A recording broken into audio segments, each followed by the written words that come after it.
Harut, what's up, Dr. Garo? We're here with episode 2 of the Garo Cigars podcast.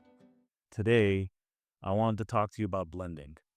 So last time we kind of pressed the rewind button. We talked about the origin story of Garo, how you started, how you got into everything. Now, we've been celebrating 30 years in the industry for this last year. We have 10 different blends in our portfolio now.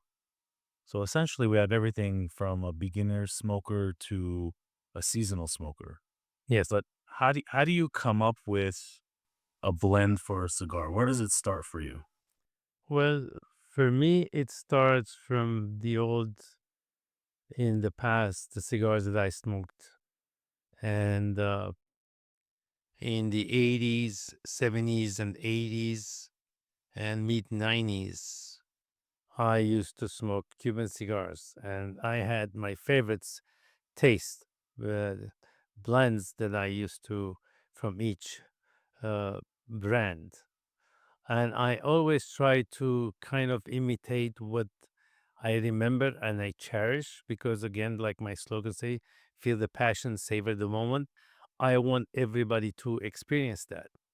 So, each blend for me is the first one that we started, we wanted to do it very mild cigars because I wanted the beginners to smoke it. And that's the Garo Blue Yeah. that you have now, right? Yes, the Garo Blue. So the way we do it is first we find the fillers. We put them together, the fillers that we want, and we smoke them raw so that we would see that how the blend is between the Ligero, Seco, Viso, whatever we had to do the blend to get. Once we get that smooth, mild, creamy taste that we got, then we have to find a binder which has a good combustion that has to burn with the filler at the same time. And once we do that, we try to find the wrapper. And the reason why we used Connecticut wrapper and on blue, because everybody thinks when it's a light wrapper, it's a mild cigar. To kind of people associate that with it. Even though that's not the case because you can have any kind of wrapper depending on the filler, how it becomes. So the most important thing in blending is to have the filler, the binder, and the wrapper. They have to combust together at the same time. So, I mean, most people might not know, but a cigar is primarily made up of 3 components. Like you were kind of talking about it now. We have the wrapper, we have the binder, and the filler. Well, I have to correct you. The filler starts in the binder and Right, then the right. filler. So the proper order is the filler, which is the tobacco that's inside that is actually burned, the main tobacco, Yes. the hero flavors, so to Yes. speak. And then you have the binder, which is the heavier leaf that holds the filler together. Yes. And then the wrapper is the tobacco that you see, that's Yeah. the one on top. And each of those components will impact the flavor of the cigar. Well, it does impact because you have to have a binders depending what you want to do. Usually we try to find a neutral binder so it doesn't alter the taste of the filler. But from the wrapper, we usually take into consideration because when you're smoking, 3 to 4% of the flavor that associated with the filler, it's going to be from the wrapper. So that's why we try to kind of compensate that with the blend that we're doing. So are there certain cigars that, or I should say, are there certain blends that you put together where you're starting with the wrapper over the filler versus finding a combination of filler tobacco and finding a more neutral? I mean, uh, the question is it more of a science or is it more of a feeling of what you're putting together as far as the tobacco? Well, it's a feeling, it's an instinct. It's the color of the color of the wrapper, and then what blend you want to do. See, my purpose was So far, I achieved that every time I try to do a blend that has to be unique than the other one. So that's why I take pride of the blends that we have, that each one of them has a distinct, unique flavor. And when if I like a wrapper and kind of I want a rosado wrapper, let's say, or Habano wrapper, or any wrapper that I want, then I would like to think what I should, blend with. And as I told you of the blends that I had in my memories, and I always go back to the days when which I still do, but those made an impression on me, the blends. And that's how, like, remembering the color of the wrappers and so forth, I try to put things is similar to that. It's a kind of, it's like they say, imitation is the best, uh, how do you say it? Best form of flattery. Yeah, flattery. That's what I was doing because, again, as I told you, I love the culture of the tobacco, the cigar itself. And once we do that, and then we start putting it, the process takes about uh, 6 to 12 months for us to get a blend together. That was going to be my next question. I mean, what at what stage are you starting? I mean, you have an idea of the tobacco you want or the flavor you're chasing, and then from there, it's about a 6 month process. Here, see the flavor that we're chasing. We start with different fillers, with different binders, fillers until we get the right uh, blend. Then once we find that, we try to kind of match it with the wrapper so that the combustibility and the flavor is not going to be altered. Or if it's altered 1%, it's not going to make much of a difference, uh, depending on the blends that we're trying to achieve. And once we do that, then we try to find the wrapper, or we have the idea what wrapper we're going to use depending on the blend. And once we get that, so we do about 100 cigars and we leave them in the humidor for 30 days. So after 30 days, we smoke the first 25 and see if there's any changes. After 60 days, we try to smoke the rest. See, once we see that the balance is there, then that blend goes into the production. And why are you leaving them in the humidor for that period of time? For them to rest, because it's like chemistry. They have to blend together. All the things that it has to be homeostatic, it's harmonious together. So this way, it's relaxed because when you roll them, they're wet, uh, and they have to kind of go down to the 69-70% humidity. They have to rest so that it helps a lot for the combustion, and you get the real flavor from it of the blend.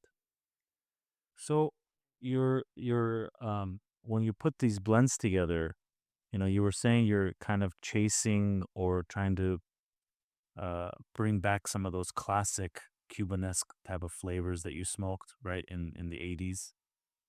Yes. And do you have a particular do you have a particular smoker in mind when you're putting it together, or are you primarily going after that?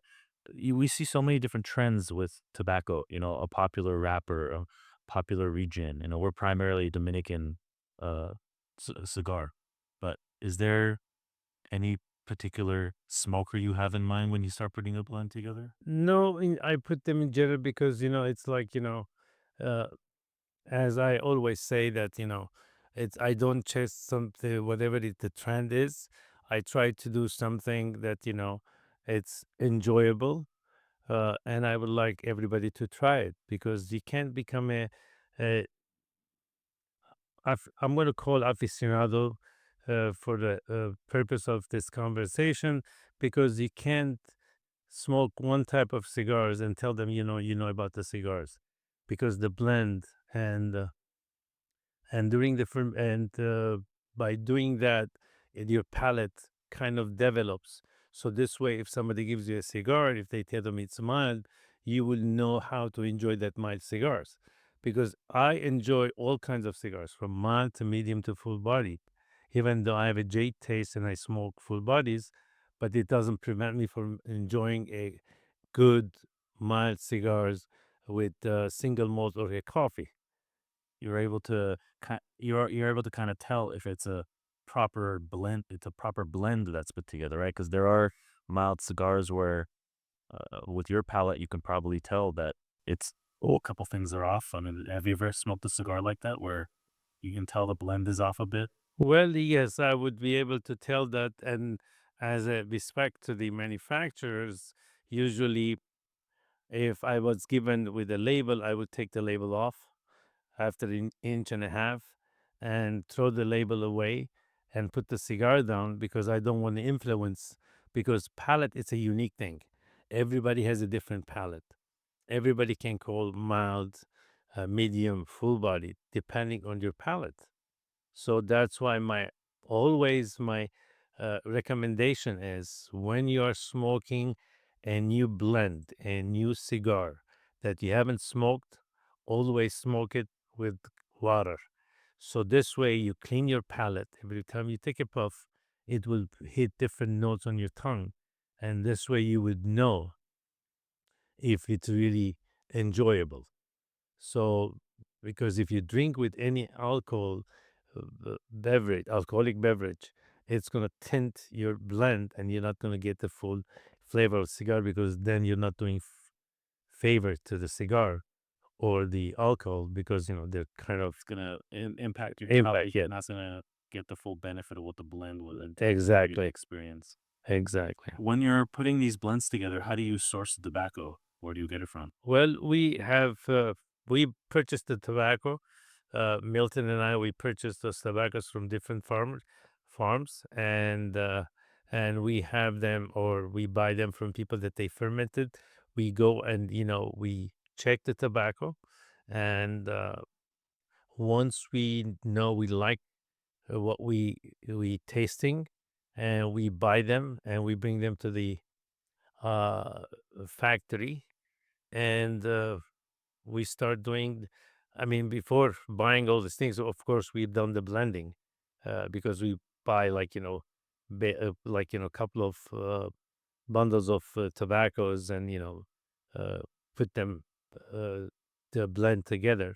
Once we reach that, we go buy them in bales, and then we kind of rest them in the factory, and we start the process. So from that first step where you're going and getting a small batch of tobacco to put that initial 100 sticks together to Yeah, see if the blend works, what are you looking for when you find that tobacco? Are you looking for color, uh, texture? not the color, the cleanness of the tobacco, the wholeness of the tobacco, the smell of the tobacco, and the I mean, liveliness of the tobacco. I don't want it to be dry. I don't want it to be too broken. I mean, there are a lot of things. So that's why sometimes we get the bales and we open them up. We have to sort them. Like 25% goes to not. We don't throw them away. It's used for uh, picaduras, like, so piece, like, it be crushed, and again they will make cigars, but it's going to be like, short fillers, and we use for that. But then that's the process, because every tobacco is different. Then we sort them out. So even with the wrappers, because every wrapper, because of the sun, the way it hits, in one wrapper you can get three different colors sometimes, one leaf. So You forget that science of it, right? Because yes, there might be an area of the field or a leaf might be at the bottom of the plant versus the top of the plant, or how it's dried, and all these elements impact. it impacts, but the leaf that gets the most the sun, the wrapper, because it depends how the sun hits sometimes, and how it's curated. It's kind of changes the color. So the photosynthesis that happens through with the sun.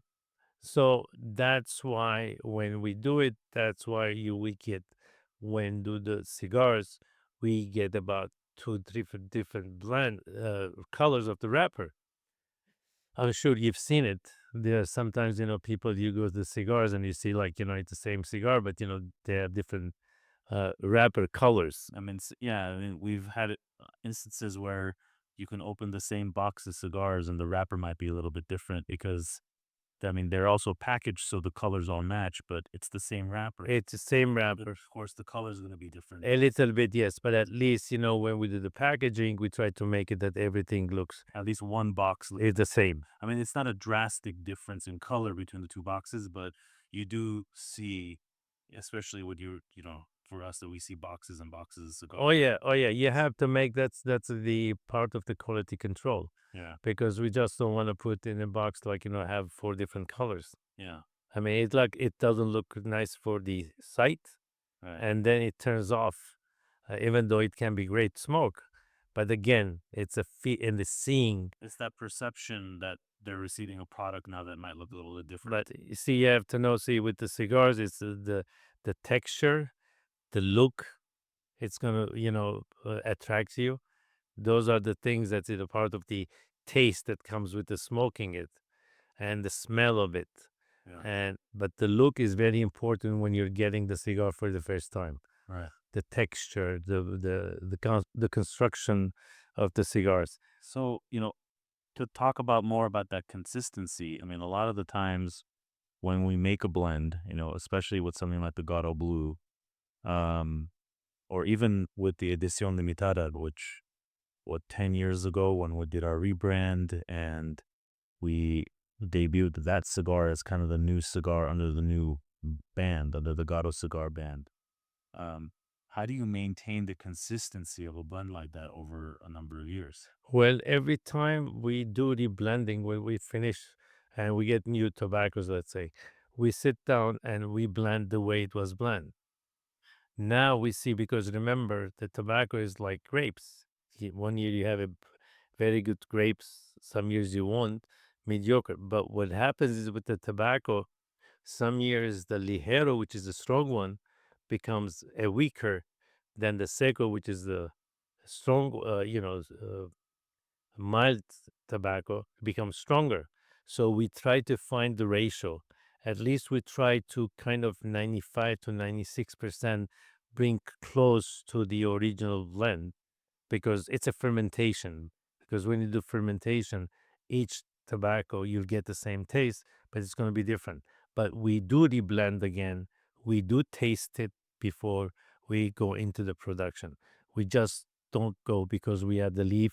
Let's put together and let's move on. I mean, the ingredients are more or less the same, but the potency of the ingredients might change. So you might have to tweak things for the next batch or the Exactly. next round. So it's very similar to the vintage of wine, right? Like you were saying, there's some years where and again, a lot of it has to do with the weather of either being hotter or colder that year, the grapes getting sun or how much water they get. It impacts Yes. how the wine is going to be, even though it's the same grape, same fermentation process, but the chemistry is different because it's a different base ingredient of that. Yeah, exactly. Yeah, Exactly. interesting. I mean, when it comes to smoking and figuring out, at least for me, when I'm trying to figure out what blends I want, I always try to find something that is going to be on the smoother side that has a little bit of a kick. But we have so many people that smoke, and a lot of times it's people that don't smoke regularly, that even a mild cigar might be a little too heavy for them. And then I think that goes to what you're saying too of your palate is always going to be a big part of that, right? Yes. So how do you maintain your palate to be able to differentiate between all 10 of these blends? I mean, what are there distinct things? Are there different categories you put them in to keep them straight? Uh, yes, I would put them because the way I named them, Mm. it's like it gives me kind of that's my trick part how I do remember them. With the Edición Limitada was the medium blend that I do, and a lot of people will say it's a medium plus sometimes, depending again, it's a palate. And then we had the Maduro, which has a little bit kick to it, and that's why it's Maduro because of the kick. But again, it's a smooth and you would get that kick at the end, but it doesn't kind of bother your mouth. You want to smoke it; it's enjoyable because all of my blends, they're all smooth smoke, and it there's no harshness to it. We try to kind of eliminate that. It's one of my key to enjoy smoking. I don't want the harshness. But you have to remember when they do cigars, it's handmade, and people get tired. And even when do the sourcing of the color, people they get their eyes becomes blurry because under the white light to separate them. So you might have about 2-3%.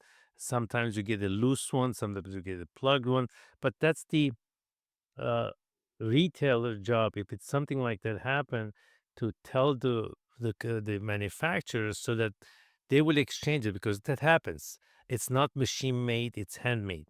So you would get that imperfection sometimes, and we have to accept that. Yeah, I mean, a cigar made in the morning by that same roller is probably going to be different than a cigar made in the afternoon after a full day's work and other factors, of Yeah, course. it, But it it's a handmade product. yes, it depends. And then for me, how do I do it? The wrapper and the name, as I told you. And when I went with the Adamas, I want something like, people, if Adamas is the Latin word for the diamond. So I want something when they look at it, they would say, wow, it's not about the smoke first. I mean, it's the way it looks because it's a 64 ring gauge. Yeah, it's a That's the big. biggest ring gauge that I have. Yeah. And that's why kind of I wanted to call it a damas, like a diamond. If you see a diamond, you say wow. It's a different wow, but again, it's a wow. And then we came up with the Los Lectores because I wanted to give a homage to the people in Cuba when they rolled cigars. There was somebody reading them the newspaper, so the readers. And then what we had is we had the 20th anniversary, which was our anniversary. I wanted to make it the uh, bold yet strong cigars to make a statement. After that, we came up with the 1887, which is a box press that takes it to my family roots in Adana that I found out from my cousin in Cordova, Argentina, that we used to have tobacco fields, but cigarette tobacco that my family owned then in late 1800s. So the 1887, that's how it was named. And then we came up with the La Preferencia. We had them because I wanted to do one blend for the Moscow market, and that's what the blend was for them, and we kept it. It's a 7 by 58 box of tens, but it's a heavy blend. But sometimes people they forget if they get a kick, it's a strong cigar. But sometimes very smooth cigars, if you smoke them, right, it will kick you because that's the tobacco we put in it. We know what the tobacco is in it, the strength of the tobacco. The smoothness doesn't mean that it's a mild cigar. It's like, if somebody comes and tells me, "Oh, it's a very smooth cigars, very mild," and I look at them, I said, "Aren't you getting the taste of it?" That means they're just puffing because they want to smoke. I've always heard people, especially with taking it back to the Gato Blue, which is technically our mildest cigar. I mean, there are seasoned smokers that will smoke that, and they'll s- they'll say that they still get a very bold flavor from it. It's not just a it's not just puffing smoke. Yeah. They're still getting that aroma out of it, and it's something that a beginner can smoke, and it's not too overpowering on their palate. Yes. Versus you can't really give a beginner a Maduro. I mean, they might be able to handle it on their palate depending on who they are, but most people are usually more comfortable with smoking something like the Garo Blue to start, for example, because they're not as intimidated by the color of the cigar because As soon as you see something as dark as a Maduro, you think People, they shy you're away. gonna shy away. They're gonna say it's gonna be bitter. It's Yeah, gonna they be think they're gonna get sick, or there's so many other factors that psychologically they've already turned themselves off from the cigar before they even get there. I've challenged a lot of people with that, and I gave them the Maduro. I said, try it. If you don't try it, that's fine.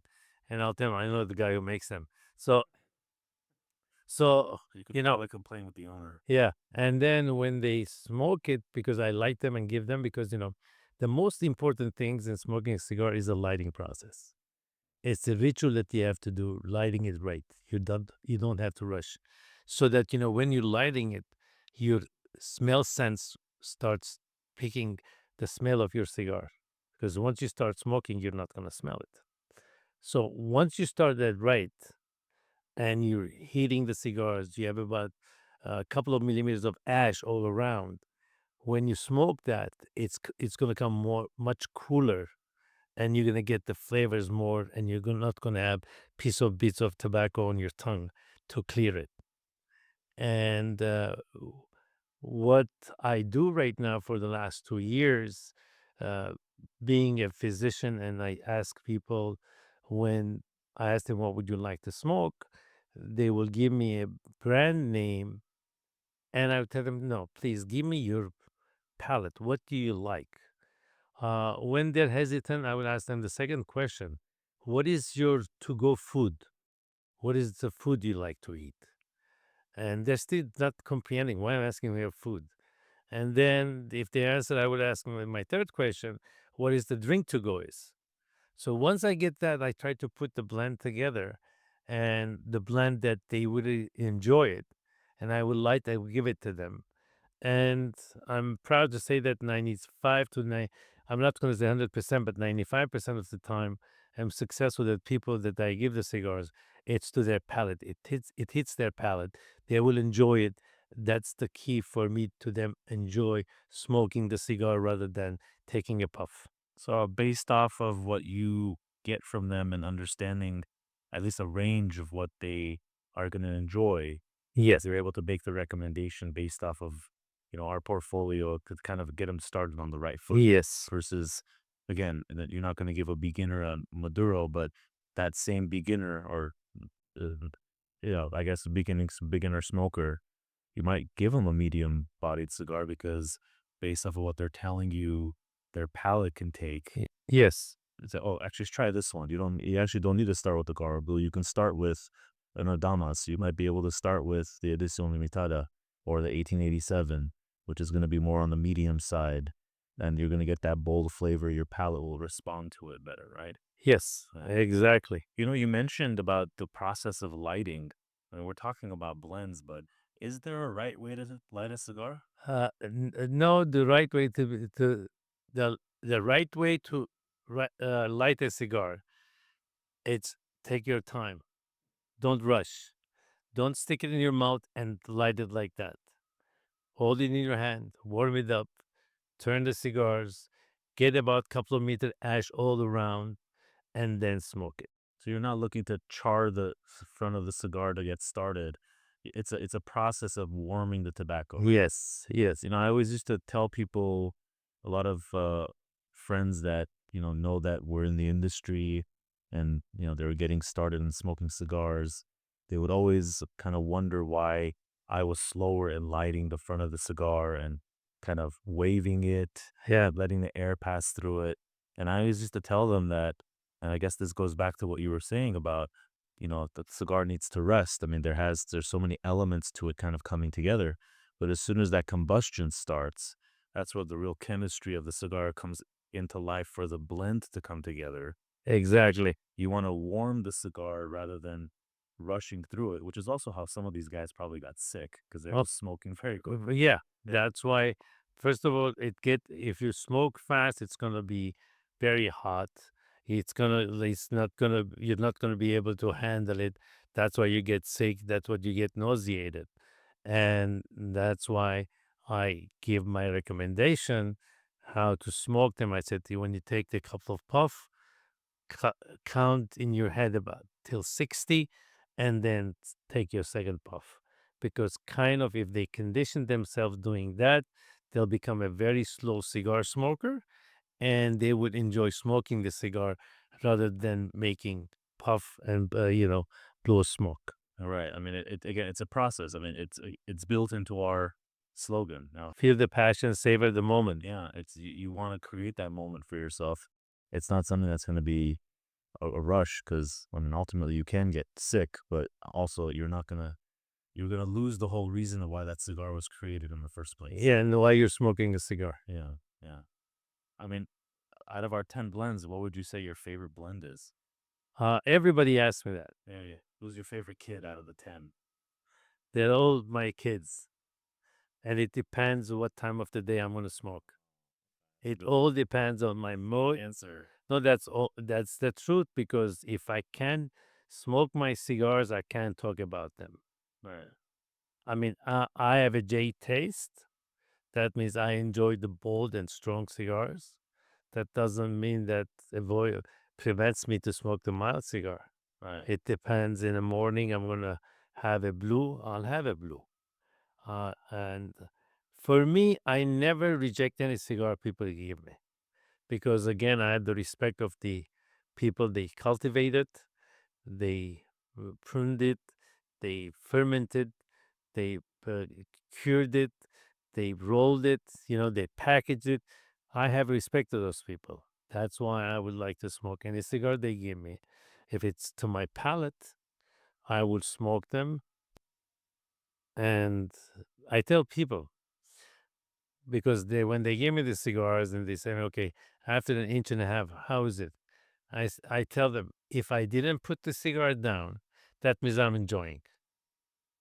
So if I put the cigar down, you don't have to ask me question because it's not that it's a bad cigar, but it's not to my palate. But there are a lot of cigars that I would like to smoke them because I would like to know because I like to have the uh, I rather substitute cigar when sometimes I mean, it happened to us like with three manufacturers some time ago that we were together. None of us have had our cigars. So we had to get somebody else's cigars to smoke because we wanted to smoke. But we had our substitute.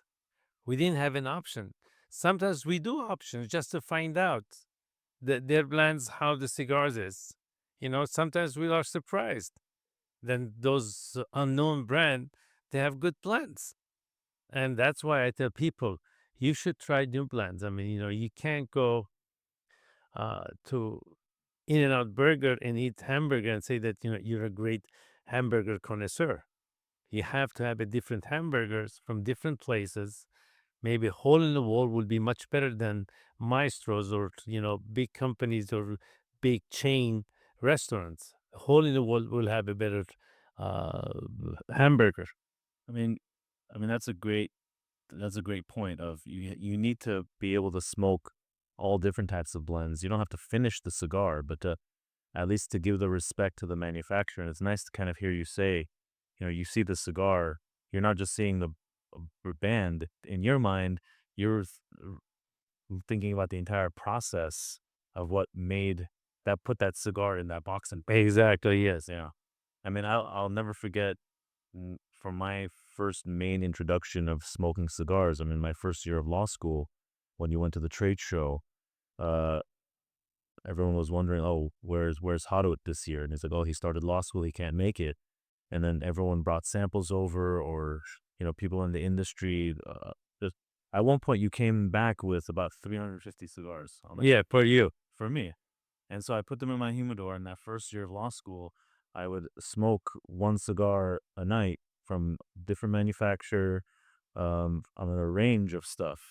And I would take different notes of like understanding because I'd already been exposed to Garo cigars, but that was my first kind of dive of being able to smoke almost the entire industry in a year of experiencing all the blends. You do see those nuances of how some of them are similar, how some of them are different, how some of them you can't get past an inch, and how some of them you can't wait to smoke another one of that blend. Yes, exactly. But there is so much that goes into like making that blend, and you know, it does seem like you're very, I mean, you've always been very hands on. I mean, when it comes to the blending process, and rightfully so. I mean, you've been doing it for 30 years now.